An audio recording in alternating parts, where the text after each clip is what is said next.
السلام عليكم ورحمة الله تعالى وبركاته. إن شاء الله تلقاكم الفيديو ديال اليوم في أحسن حال يا رب. غبت وكانت الغيبة شوية طويلة، ولكن رجعت لكم إن شاء الله بفيديو جديد. فكرة خفيفة وسهلة، ولكن النتيجة ديالها كما كتشوفوا زوينة بزاف. الفكرة هي كالتالي: هاد الطابلويات اللي كتشوفوا معلقين في الحيط، الصراحة ما تقاموش غاليين بزاف. علاش؟ مشيت خديت هادوك لي طابلو اللي تيتباعوا عند المحلات ديال الكل ب5 دراهم، واللي دابا ولاو منقولوا ب6 دراهم. واللي عجبني فيهم هو داك الاطار الاسود ديالهم. الصراحه كنت كنشوفهم من قبل وعمري ما زعمت ناخذهم، ولكن ملي شفتهم هاد المره فكرت انني غناخذهم، ولكن ما نخليهمش ديك الحله ديالهم. هما هادو كما كتشوفوا.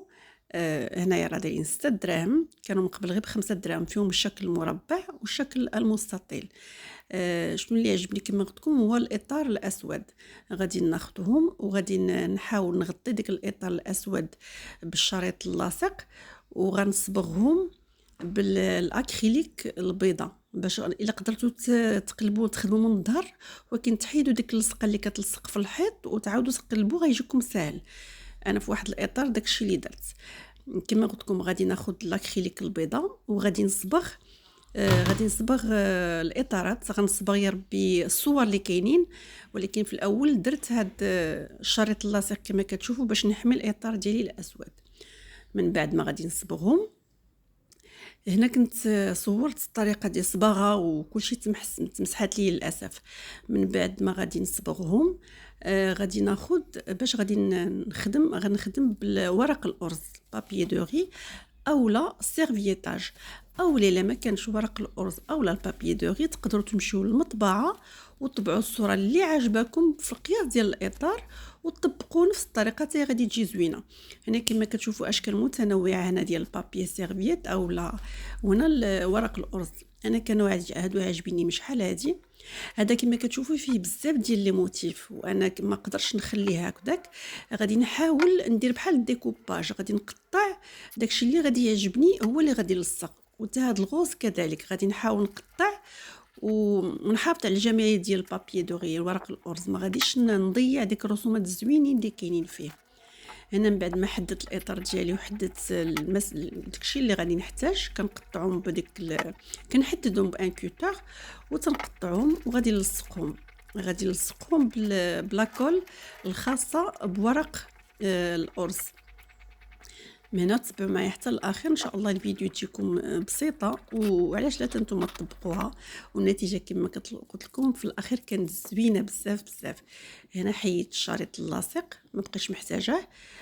صافي غادي نحاول ندير لاكول كما قلت لكم، وغادي نابليكي او نلصق ورق الارز ديالي.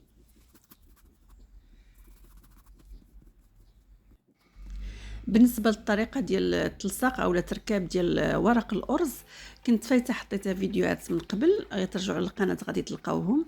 هنا الفكره ديال اليوم بالاساس هي كيفاش نستغل واحد الاطار اللي هو رخيص فانني نردو شي حاجه اللي زوينه بالمواد المتاحه.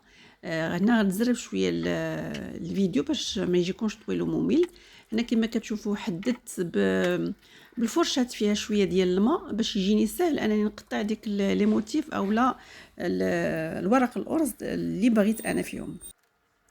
في الاخير غنحاول نخلي لكم صور المنتوجات اللي خدمت بها، وهكذا غنكمل حتى غنسالي هاد التشكيله هذه، ومن بعد غندوز للشكل الموالي.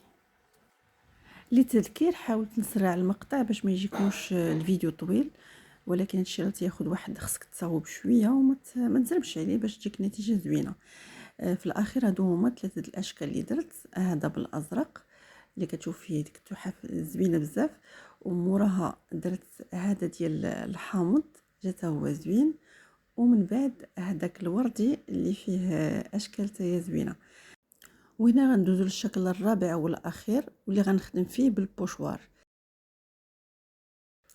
هنا صبغتو بصباغه ناكري ميتاليك، غنحط لكم في الاخير الصور كما قلت لكم. ومن بعد غناخذ الصباغه السوداء والبوشوار من الاختيار ديالكم شنو ما بغيتو. انا اختاريت هذا اللي فيه القهوه. صافي من بعد ما خدمته غنحيدو والنتيجه هي هذه. كنتمنى ان الفيديو ما يكونش ثقيل عليكم وتكون النتيجه عجبتكم يا ربي، وإن شاء الله نتلاقاكم في فيديو آخر وفكرة جديدة.